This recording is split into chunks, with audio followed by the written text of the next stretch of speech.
Sharavati boating ಸ್ಥಳದಲ್ಲಿ ಕೂದಲೆಳೆ ಅಂತರದಲ್ಲಿ ತಪ್ಪಿದ ಭಾರೀ ಅನಾಹುತ.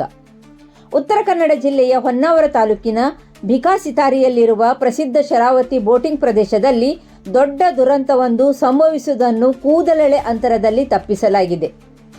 ಪ್ರವಾಸಿಗರನ್ನು ಕರೆತಂದಿದ್ದ ಟಿಟಿ ವಾಹನವು ರಿವರ್ಸ್ ತೆಗೆದುಕೊಳ್ಳುವ ವೇಳೆ ಚಾಲಕನ ನಿಯಂತ್ರಣ ತಪ್ಪಿ ನೇರವಾಗಿ ಶರಾವತಿ ನದಿಗೆ ಉರುಳಿ ಬಿದ್ದ ಘಟನೆ ಆತಂಕ ಹುಟ್ಟಿಸಿದೆ. ನದಿ ತೀರದಲ್ಲಿ ಸೌಂದರ್ಯ ಸವಿಯಲು ಮತ್ತು ಬೋಟಿಂಗ್ ಮಾಡಲು ಆಗಮಿಸಿದ್ದ ಪ್ರವಾಸಿಗರು ಹಾಗೂ ಸ್ಥಳೀಯರು ಈ ಅಚಾನಕ ಘಟನೆಯಿಂದ ಕೆಲಕಾಲ ಗಾಬರಿಗೊಂಡರು. ಕ್ಷಣಾರ್ಧದಲ್ಲಿ ನಡೆದ ಈ ಘಟನೆ ಸ್ಥಳದಲ್ಲಿ ಆತಂಕದ ವಾತಾವರಣ ಸೃಷ್ಟಿಸಿತು. ಅದೃಷ್ಟವಶ ಘಟನೆ ಸಂಭವಿಸಿದ ಸಮಯದಲ್ಲಿ ವಾಹನದಲ್ಲಿ ಯಾರೂ ಇರಲಿಲ್ಲ.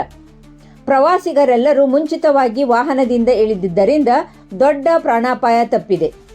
ಅಲ್ಲದೆ ವಾಹನ ನದಿಗೆ ಬಿದ್ದ ಸಂದರ್ಭದಲ್ಲಿಯೇ ಸಮೀಪದ ಬೋಟ್ಗಳಲ್ಲಿ ಸಹ ಯಾರೂ ಇರದಿರುವುದು ಮತ್ತೊಂದು ಶುಭ ಸೂಚಕವಾಗಿದೆ. ಒಂದು ವೇಳೆ ವಾಹನದಲ್ಲಿ ಅಥವಾ ಅದರ ಸುತ್ತಮುತ್ತ ಜನರಿದ್ದರೆ ಭಾರೀ ದುರಂತ ಸಂಭವಿಸುವ ಸಾಧ್ಯತೆ ಇತ್ತು ಎಂದು ಸ್ಥಳೀಯರು ತಿಳಿಸಿದ್ದಾರೆ. ಘಟನೆ ತಿಳಿದ ತಕ್ಷಣ ಕಾರ್ಯಪ್ರವೃತ್ತರಾದ ಸ್ಥಳೀಯರು ಮತ್ತು ಅಧಿಕಾರಿಗಳು ಕ್ರೇನ್ ಸಹಾಯದಿಂದ ನದಿಗೆ ಉರುಳಿದ ವಾಹನವನ್ನು ಸುರಕ್ಷಿತವಾಗಿ ಮೇಲೆ ಕೆತ್ತುವಲ್ಲಿ ಯಶಸ್ವಿಯಾದರು. ಈ ಘಟನೆ ಪ್ರವಾಸಿ ಸ್ಥಳಗಳಲ್ಲಿ ಸುರಕ್ಷತಾ ಕ್ರಮಗಳ ಅಗತ್ಯತೆಯನ್ನು ಮತ್ತೊಮ್ಮೆ ಎತ್ತಿ ಹಿಡಿದಿದೆ.